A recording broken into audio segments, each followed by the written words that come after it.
ప్రకృతి కినుకుకు తోడు విపణి ఒడిదుడుకులు రైతుల కష్టాన్ని హరింపజేస్తున్నాయి. ఈ అవరోధాలను ఎలాగైనా అధిగమించాలనే తాపత్రయంలో కొందరు అభ్యుదయ రైతులు ఆధునిక పంథాను అవలంబించారు. తమ ఆలోచనలకు పదును పెట్టారు. ఈటిపోయిన మిరప తోటలను తొలగించకుండా అదే పంటలో తీగజాతి కూరలను సాగు చేశారు.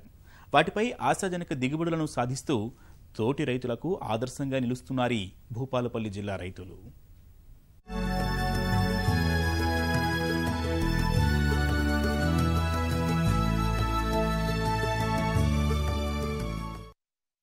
అవసరం అన్నీ నేర్పుతుంది అనడానికి ఈ ఉద్యానవనమే నిదర్శనం.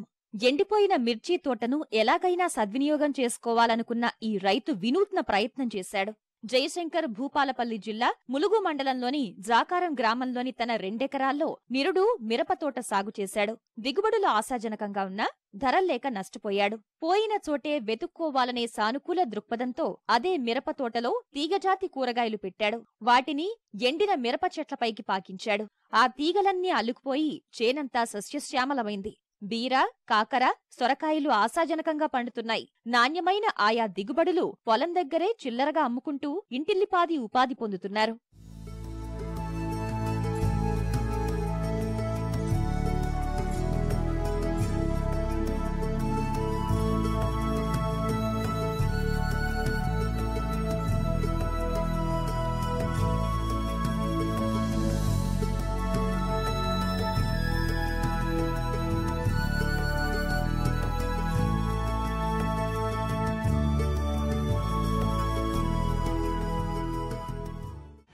ముందు మిర్చి వేసాను. మిర్చి దిగుబడి బాగానే ఉంది, కానీ మిర్చి రేటు లేక దీంట్లోనే వదిలేసి దీన్నే పాయలుగా చేసి దీంట్లోనే కూరగాయలు 3 భాగాలుగా విభజించి, అంటే 1 ఎకరం బీరా పెట్టినా, ఒక 20 గుంటలు కాకర పెట్టినా, ఒక 30 గుంటలు సొరకాయ పెట్టినా. సొరకాయ ఆల్రెడీ తెంపుడు స్టార్ట్ చేసి నెల అయిపోయింది. అది బాగానే ఉంది నాకు ఇప్పటి వరకు ఆదాయం. కాకరకాయ కూడా పర్వాలేదు ఇప్పటి వరకు. బీరకాయ ఇప్పుడే అందింది. ఇప్పుడు మార్కెట్ రేటు కూడా బాగానే ఉంది. దీని ద్వారా కొద్దిగా నాకు లబ్ధి అనిపిస్తుంది. ఇంతకుముందు మిర్చితోటి బాగా లాస్ అయిపోయినా. ఇంతకుముందు 2 ఎకరాలు మిర్చి వేసారు. దిగుబడి అనేది బాగానే ఉంది, కానీ రేట్ వచ్చేసి లేదన్నట్టు. దీనివల్ల మేము ఆర్థికంగా చాలా వెనుకబడిపోయాం. దీన్ని బేస్ చేసుకొని ఈ 2 ఎకరాలలో 30 గుంటలు సోర, 20 గుంటలు కాకర, 30 గుంటలు బీరకాయ పెట్టారు. మాకు ఆల్రెడీ సోరకాయ అందుతుంది. మార్కెట్ లో రేటు కూడా బాగానే ఉంది.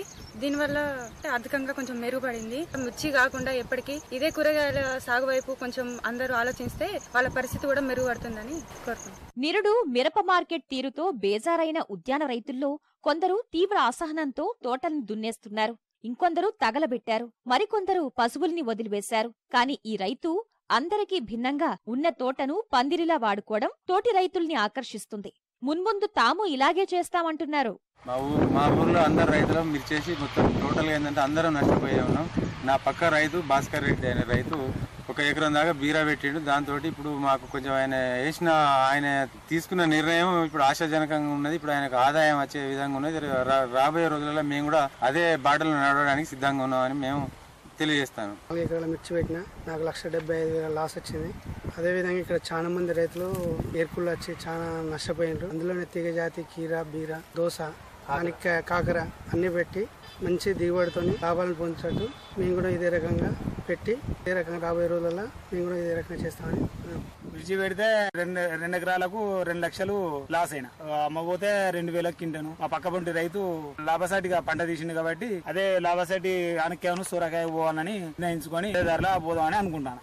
రేటు సుత మంచిగా తాగింది. దీర్ఘకాలంగా ఏకపంట విధానాన్ని అనుసరించడమే ఈ పరిణామాలకు మూలమంటున్న ఆదర్శ రైతులు మార్కెట్ అవసరాలకు అనుగుణంగా పంటలు పెట్టాలని సూచిస్తున్నారు. స్థానిక వాతావరణం, వనరుల ఆధారంగా వినూత్న పద్ధతుల్లో వ్యవసాయం చేయడం ద్వారా మంచి లాభాలు గడించవచ్చని సదరు రైతులు నిరూపిస్తున్నారు.